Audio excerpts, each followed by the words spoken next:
Jumat, Daman Kininu.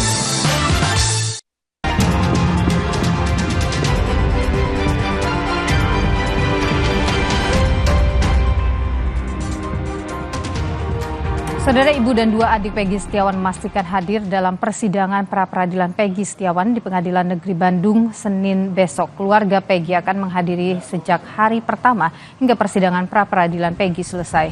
Kartini, Luciana, dan Amelia berangkat ke Bandung pada Minggu pagi.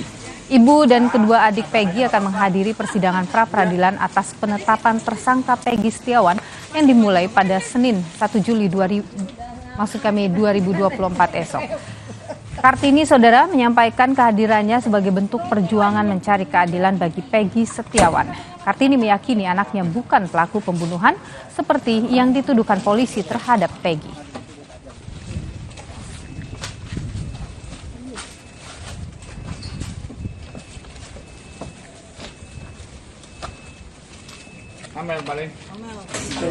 Perjalanan sidang Peggy. Siapa aja Bu yang diajak ini? Ada Lucy, ada Amel, ada semoga Peggy tetap bebas karena Peggy memang tidak bersalah.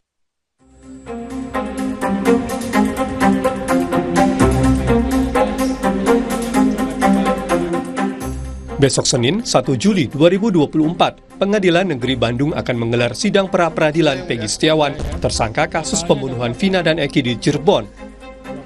Kuasa hukum Peggy Setiawan, Sugianti Iriani, berharap hakim dapat bersikap objektif terhadap bukti dan fakta dalam persidangan untuk memutuskan sah atau tidaknya penetapan tersangka terhadap Peggy Setiawan.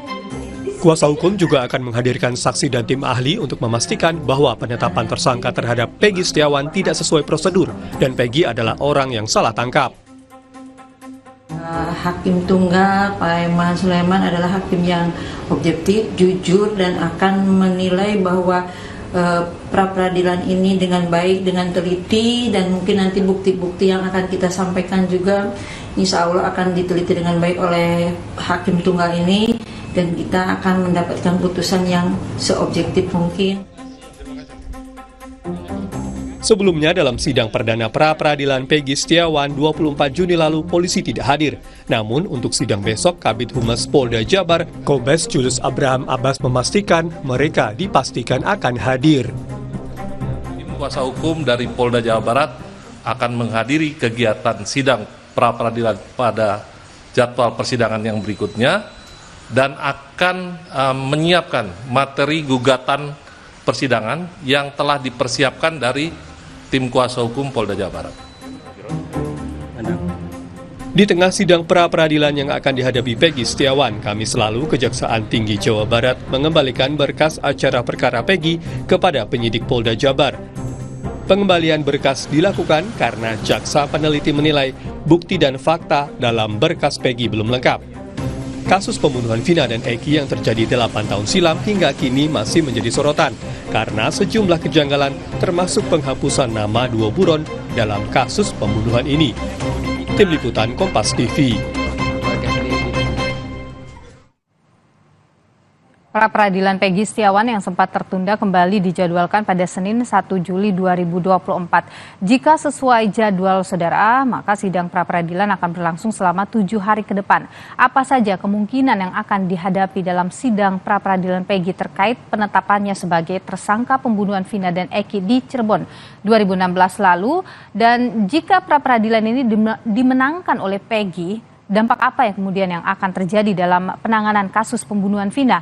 Akankah ada efek domino dalam kasus ini? Kita bahas bersama dengan kuasa hukum Peggy Setiawan, Tony RM, ada Jamin Ginting, pakar hukum dari Universitas Pelita Harapan, dan juga mantan Kapolda Jawa Barat, Irjen Pol Purnawirawan, Anton Carlyan. Selamat sore Bapak-Bapak. Selamat sore Mbak Nilu. Assalamualaikum warahmatullahi wabarakatuh. Waalaikumsalam warahmatullahi wabarakatuh. Saya ingin ke Pak Tony dulu terkait dengan persiapan besok seperti apa Pak? Saksi juga ahli apa yang akan dihadirkan di sini? Ya, kami dari tim kuasa hukum Peggy Setiawan sudah sangat siap. Makanya permohonan pra-peradilan didaftarkan sejak sebulan lalu, ya, itu berarti kami sudah sangat siap. Ya, baik dari alat buktinya, ya, baik keterangan saksi maupun bukti-bukti lainnya yang sudah kami tuangkan dalilnya dalam permohonan pra peradilan itu, artinya itu berarti kami sangat siap. Nah, kami ingin sampaikan sedikit ya, biar ditanggapi juga sama Pak Pakar Pidana, Pak Jamin Ginting. Jadi Peggy Setiawan itu ditangkap tanggal 21 Mei 2024. Ingat, pada saat ditangkap, Peggy Setiawan belum ditetapkan sebagai tersangka. Nah, kemudian tanggal 21 Mei juga ya, itu kemudian ditetapkan tersangka. Ada surat pemberitahuan penetapan tersangka dan penahanannya. Nah, penyelidikan itu kan untuk serangkaian tindakan penyelidikan untuk mengetahui peristiwa pidana. Sementara penyidikan adalah serangkaian tindakan penyidikan untuk menemukan tersangkanya dengan menemukan minimal 2 alat bukti. Nah, ini ditetapkan tersangka dulu, ya. Kemudian alat buktinya ini dicari, ditangkap dulu, kemudian ditetapkan tersangka. Nah, maka kami ya, dalam pra peradilan ini kami akan menyoroti hal itu, ya. Kami juga penasaran alat bukti apa yang dimiliki penyidik, karena kami rasakan sebagai penasihat hukum Peggy Setiawan, penyidik mulai gencar mencari alat bukti setelah Peggy Setiawan ditetapkan tersangka. Itu esensi pra peradilan yang akan kami bongkar nanti. Itu yang akan Anda bongkar nanti. Pra peradilan ini. Saya ingin ke Pak Anton Carlyan. Pak Anton, penyidik Polda Jawa Barat kan sudah memastikan ya, setelah sebelumnya mangkir mengatakan bahwa kali ini akan hadir begitu dalam pra peradilan ini. Biasanya apa saja yang disiapkan begitu oleh penyidik untuk menjawab ataupun memberikan perlawanan dalam sidang? Biasanya adalah alat-alat bukti sesuai 184, 185 yang akan disampaikan di sidang pengadilan. Apakah benar tersangka Peggy Setiawan itu adalah pelakunya? Nah, di sini kami sudah tanyakan juga bahwa apakah Polda Jabar sudah siap? Sudah siap, Pak, katanya. Bahkan dari penguatan saksi-saksi saja yang asalnya 70 itu menjadi 17. Ada juga di sini adalah surat, ada petunjuk, bahkan keterangan ahli. Saya ingatkan berkali-kali karena fenomena di masyarakat. Awas loh, jangan salah tangkap. Kalau salah tangkap itu merupakan pelanggaran HAM yang mana kita sendiri sudah pernah belajar. Pelanggaran HAM bagi Polri. Dan masalah penetapan tersangka itu, mohon maaf Mas Tony, Kang Tony, bahwa 1 kali 24 jam boleh ditetapkan sebagai tersangka. Namun di sini karena sudah inkrah, jadi yang bersangkutan itu sudah bisa dikategorikan sebagai tersangka dari alat-alat bukti yang lama. Karena dari keterangan para terdakwa yang lama pun juga sudah disebutkan PS itu, Peggy Setiawan. Nah justru makanya ada yang disita ijazah dan lain-lain gitu. Itu untuk memastikan bahwa yang ditangkap itu PS yang ini bukan PS yang lain atau yang ada di mana. Karena salah satu yang menjadi saksi itu adalah kawan satu sekolahnya.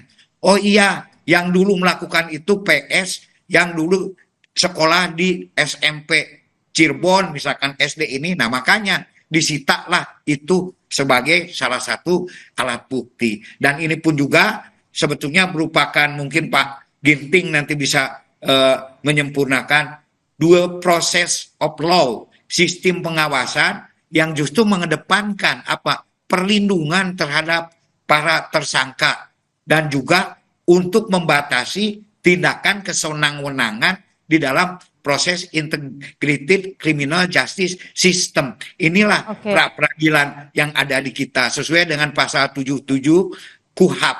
Jadi itu jelas Polda Jabar. Kenapa kemarin saya tanyakan juga, kenapa kemarin kok tidak hadir? Harusnya segera hadir. Bukan begitu, Pak. Kami sedang lebih menguatkan alat bukti yang kami tunggu yang memang sangat signifikan. Sehingga baru selesai ya pada hari Jumat Sabtu ini. Apa itu alat bukti yang sangat signifikan itu, Pak Anton? Wah, kalau dibuka di sini nanti. Pokoknya nanti kita saksikan sama-sama. Kita hormati sama-sama. Mas Tony memang harus membela. Jadi jadi kalau tadi yang disampaikan oleh Pak Tony soal alat bukti penetapan dilakukan terlebih dahulu baru kemudian polisi mengumpulkan alat bukti, itu terbantahkan dengan karena sudah inkrah itu, begitu ya Pak Anton Ya ya? betul saja. Namanya sudah DPO, Oke. sudah DPO itu tidak mungkin DPO saksi. Oke, DPO itu sudah tersangka. Iya. baik. Apa? Dan yang sesuai dengan DPO itu sendiri, ya itu PS yang sekarang. Makanya ada fotonya. Fotonya juga di lab, Oke, ada baik. keterangannya, dan alibi. Ya, gini, juga gini, Bu, sekarang. gini. Makanya begitu. Makanya- ini menurut keterangan dari para penyidik di Polda. Nah, Oke, kalau gimana, Pak Tony? pengacara Begini. memang punya hak ingkar. Ya, Oke, saya tahan di sana Pak Anton. Silakan Pak Tony. Karena memang tugas pengacara itu demikian. Tapi nanti kita buktikan, kita buka di pengadilan Oke, sama-sama. baik. Pak Tony silakan. saya jamin Pak Anton Carlian tidak baca putusan atas nama 8 terpidana yang inkrah. Saya jamin itu. Memalukan itu. Karena Pak, Oh tidak dalam juga putusan di dalam pengadilan, putusan bukan Mahkamah PS. Agung disebutkan peran DPO-nya PS. Peggy alias Peran Peron. PS itu ada di sana Peggy itu. alias Peron. Bukan Peggy Setiawan, bukan PS. Anda baca tidak? Anda baca tidak? Oke. Betul, saya Peggy baca alias alias Peron. Robi. Alias Robi pun juga Anda kan baca, sama. bukan PS, bukan Kemudian Peggy. juga Peggy Setiawan. Dan Iya, ketika tapi saya digeledah bukan, itu bukan pun Peggy juga Setiawan. adalah Oke. tempat Peggy di mana alias didapatkan Peron. foto. Oke, baik. Kita Makanya tahan dulu. nanti Kita tahan akan dulu Pak Tony. dibuktikan di Adalah pengadilan. klien kami ini Peggy alias Peron, bukan. Klien kami itu Peggy Setiawan. Itu. Oke. Baik, kita Tapi tahan di sana namanya Pak Tony. berubah jadi Robi pun juga kenapa? Kalau tidak ada apa-apa, kenapa harus berubah? Namanya tetap saja. Mau kemanapun juga, ini adalah satu indikasi. Makanya daripada berdebat Anda tidak baca jelas, putusan. lebih Anda baik tidak saya baca baca Mahkamah keputusan. Putusan Putusannya Mahkamah itu Agung Peggy alias Peron, 163. DPO-nya. Jangan Anda bilang tidak baca. Saya baca juga. Anda jangan menjustis Peggy dalam alias hal Peron, ini. Anda baca coba. Oke, Belum jadi baik. narasumber, Anda baca. Kita tahan di sana Pak dulu. Pak Tony silakan. Apa yang ingin Anda sampaikan? Iya, Pak Anton ini tidak pernah baca putusan pengadilan. Karena di putusan Putusan pengadilan, Mahkamah Agung. DPO-nya itu, Anda Bu, tahu Pak dari mana Anton saya yang tidak terhormat. baca? Sebentar, saya mau ngomong ini. Bukan. Sebentar, saya Anda mau tahu ngomong. dari mana saya tidak baca? alias Anda jangan Oke. menjustis. Pak Peggy Tony, Setiawan.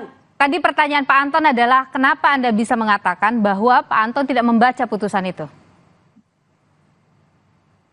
Karena Pak Anton mengatakan yang sudah inkrah ini PS. Peggy, Oke. bukan PS. PS itu klien kami, Peggy Setiawan. Dalam putusan, Peggy alias Peron. Ingat, Oke. Peggy alias Peron. Bukan Baik. PS, bukan Peggy Setiawan. Baik, saya tahan di sana. Pak Anton, di sana tertulis Sehingga- Peggy alias Betul, Peron bukan. bukan. Sehingga Bukan saya terpidananya lanjutkan dulu. PS, tetapi di dalam berita acara setiap Sehingga- keterangan. Pak Tony, diterangkan- tahan dulu Pak Tony. Tahan. Biarkan Pak Anton menjawab dulu. Sementara yang ditangkap adalah Peggy Setiawan, itu Oke. orang yang berbeda. Pak Tony, Harusnya tahan dulu. dilakukan pemeriksaan dulu, penyidikan dulu, bukan langsung ditangkap. Oke, baik. Kita tahan di sana dulu. Kita dengarkan bersama dulu ya jawaban dari Pak Anton. Begini, kalau namanya DPO, daftar pencarian orang, itu sudah jelas-jelas, sudah ditemukan 2 alat bukti yang sah. Jadi sudah langsung bisa ditangkap. Kalau diperiksa dulu dari mana, Anda tidak pernah jadi polisi, saya pernah jadi polisi. Dan kedua, keterangan dari mana itu? Dari hasil keterangan keputusan Mahkamah Agung. Di sana sudah dijelaskan peran PS alias Peri Perong alias Robi dan lain-lain. Makanya di sini jelas sudah ada 2 alat bukti yang sah. Oke. Sehingga boleh untuk ditangkap. Di Oke. sini. Baik. Jadi sudah ada peran di dalam, bukan berarti PS sudah Oke, ada. baik. keputusannya. Kita tahan dulu Tapi di sana. peran PS sendiri itu sudah jelas ada di dalam kelompok yang 11 yang waktu itu. Oke. Sehingga Baik, di sini kita jelas tahan di sana. sebagai tersangka, bukan tersangka lagi, sudah DPO. Oke, kita tahan di sana Pak Anton. Pak Jamin, kalau ini persoalan identitas ya yang ditanyakan, baik Pak Tony kita tahan dulu. Saya mau bertanya dulu ke Pak Jamin Ginting. Pak Jamin, ketika persoalan identitas yang tertulis itu di putusan Peggy alias Peron, kemudian yang tertangkap Peggy Setiawan, ini apakah bisa jadi salah satu peluang alat untuk kemudian perdebatan di persidangan pra peradilan? Ya, dalam konteks hukum pidana mencari kebenaran material itu identitas seseorang itu sangat penting. Bahkan dalam pelimpahan perkara ada foto, ada nama asli, dan identitas itu jangan sampai salah. Nah, itu yang esensial ya dalam konteks pidana. Makanya kalau ada keterangan dalam suatu putusan, apakah putusan itu sudah ingkrah, menyebutkan nama seseorang, dia ikut serta melakukan tindak pidana. Anggaplah disebutkan dalam putusan itu, disebutkan namanya Peggy alias Perong, begitu ya. Maka akan dicari Peggy alias Perong, bukan Peggy Setiawan. Kalau di kemudian hari ada keterangan lain yang mengatakan Peggy alias Perong itu adalah Peggy Setiawan, maka harus dicari keterangan-keterangan dari saksi-saksi lain, apakah benar Peggy Perong itu Peggy Setiawan. Kalau Peggy Setiawan, berapa orang yang namanya Peggy Setiawan di Cirebon yang terindikasi sebagai orang yang diduga melakukan bersama-sama pembunuhan tersebut. Harus diperiksa Peggy Setiawan beberapa orang begitu. Jadi bukan hanya tertuju kepada satu orang tertentu begitu. Nah, dari akhirnya akan ditemukanlah indikasi bahwa orang yang disebut Peggy Perong tadi atau Peggy Setiawan dengan 2 alat bukti yang sah, dia dinyatakan sebagai orang yang patut diduga yang disebutkan oleh dalam putusan tersebut. Nah, itu harus ada alat bukti tersendiri karena ini kan pasal 340 ya, pembunuhan berencana. Jadi nggak bisa hanya cuma contohnya tadi itu ada bukti ijazah, ada bukti foto, enggak. Harus dibuktikan juga dengan scientific evidence. Contohnya di mana orang itu pada saat itu, kapan orang itu bersama-sama melakukan, kan ada bukti contohnya terkait dengan dia main HP di mana pada saat itu, atau ada indikasi CCTV atau komunikasi dengan pelaku melalui chat atau WA atau segala macam. Itu yang bisa kita dapatkan untuk membuktikan bahwanya Peggy Perong itu adalah Peggy Setiawan yang saat ini benar-benar dijadikan jadi pembuktian tersangka secara saintifik nanti dalam persidangan tentang apakah itu Peggy yang dimaksud, Peggy Perong ini adalah Peggy Setiawan yang sekarang, itu yang harus dibuktikan. Pak Tony, siapa saksi-saksi yang bisa menguatkan bahwa Peggy Setiawan ini bukanlah Peggy alias Perong yang dalam amar putusan itu? Kita akan jawab usai jeda berikut ini, tetap di Kompas Petang.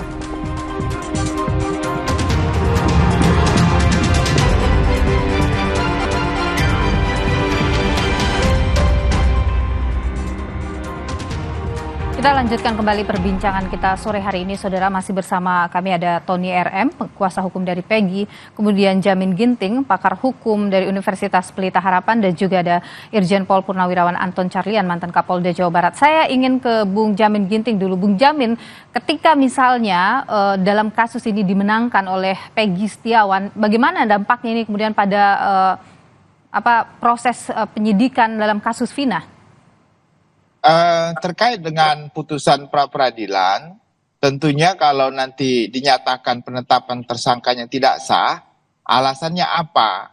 Alasannya yang paling mungkin kan adalah tidak cukup alat bukti untuk menjadikan Peggy Setiawan ini yang saat ini ditersangkakan sebagai tersangka. Akhirnya berarti ada Peggy Setiawan lain atau Peggy alias Perong lain yang pelaku, yang DPO, bukan dia begitu. Atau masih ada alat bukti lain yang menurut pra-peradilan ini kurang untuk dijadikan alat bukti.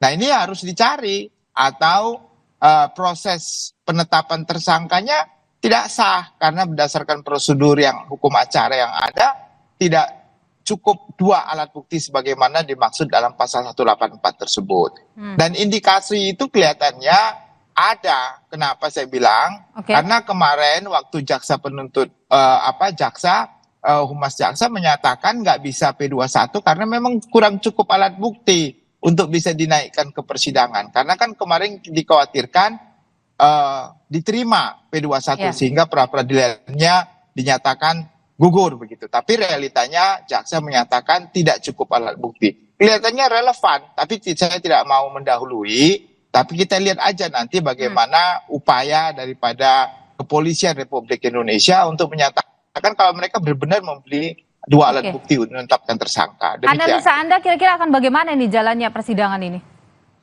Saya melihat begini, kalau yang dihadirkan selama ini alat bukti yang disampaikan ke publik terkait dengan foto dan juga ijazah, saya sepertinya tidak yakin bahwa apa yang dijadikan tersangka ini benar-benar Peggy Peron yang disebutkan dalam putusan tersebut. Kenapa? Atau ya karena untuk menentukan seseorang itu ada di lokasi dalam suatu perbuatan pidana, tentu ditentukan dengan scientific evidence, Mbak Nilu. Artinya ada orang yang melihat dia ada di situ, atau ada koordinat dari suatu CCTV yang menyatakan dia ada di situ. Ada DNA, rambut, dia ada di situ. Atau ada saksi-saksi yang menerangkan, melihat dan mengalami sendiri bersama-sama dengan dia ada di situ. Kalau hanya satu saksi, itu bukan saksi, ya. Unus testis, nullus testis. Jadi perlu minimum 2 orang saksi untuk membuktikan kebenaran sebagai saksi. Oke. Jadi kalau menurut saya, kalau satu ya bukan saksi namanya. Oke, begitu, Mbak. baik. Pak Tony, bagaimana siapa saksi-saksi yang kemudian Anda bawa yang bisa menguatkan bahwa ada kesalahan di sini, kemudian ini bukan Peggy atau Peron yang dimaksud dalam amar putusan?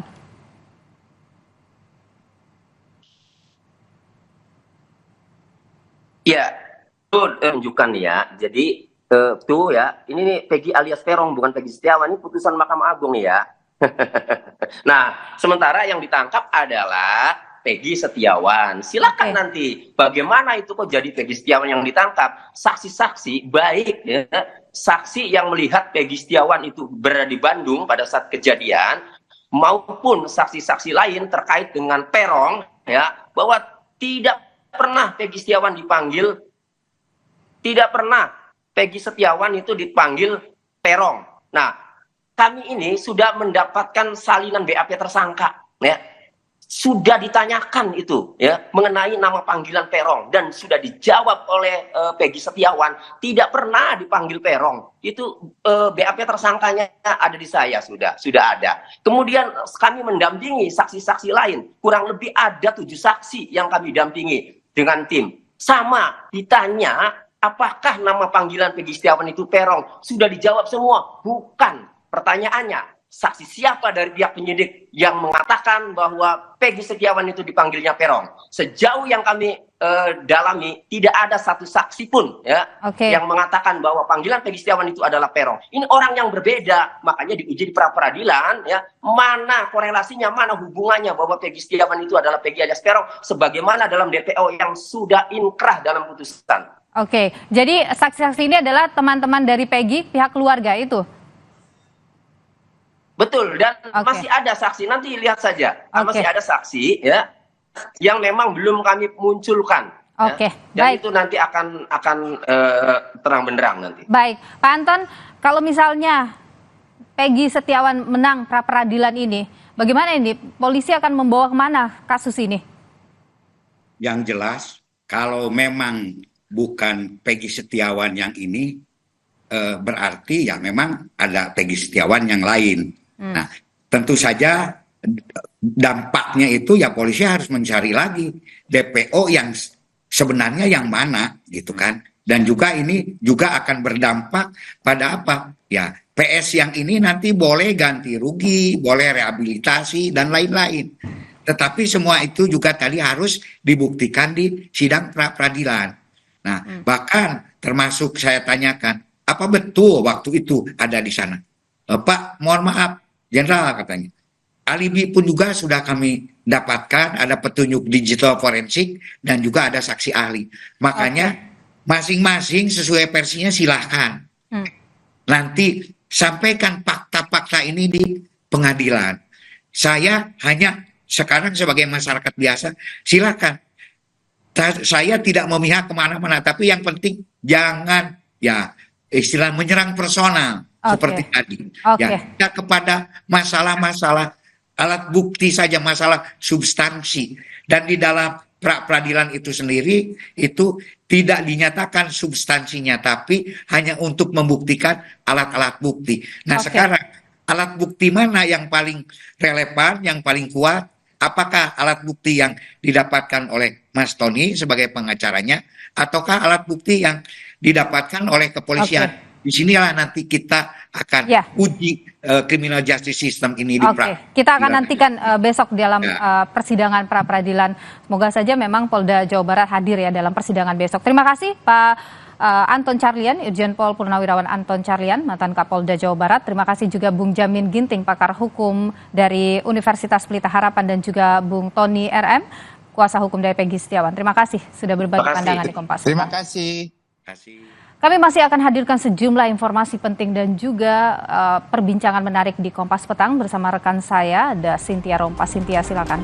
Ya, terima kasih Niluh. Saudara Sekjen PD Perjuangan Hasto Kristianto menyebut usulan nama Anies Baswedan turut disuarakan sejumlah kader.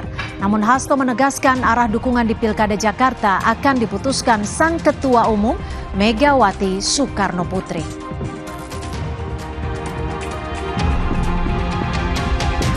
Menko Marves Luhut Binsar Panjaitan membantah Presiden Jokowi menyodorkan nama putra bungsunya Kaisang Pangarep untuk maju di Pilgub Jakarta. Menurut Luhut, Jokowi tidak pernah ikut campur.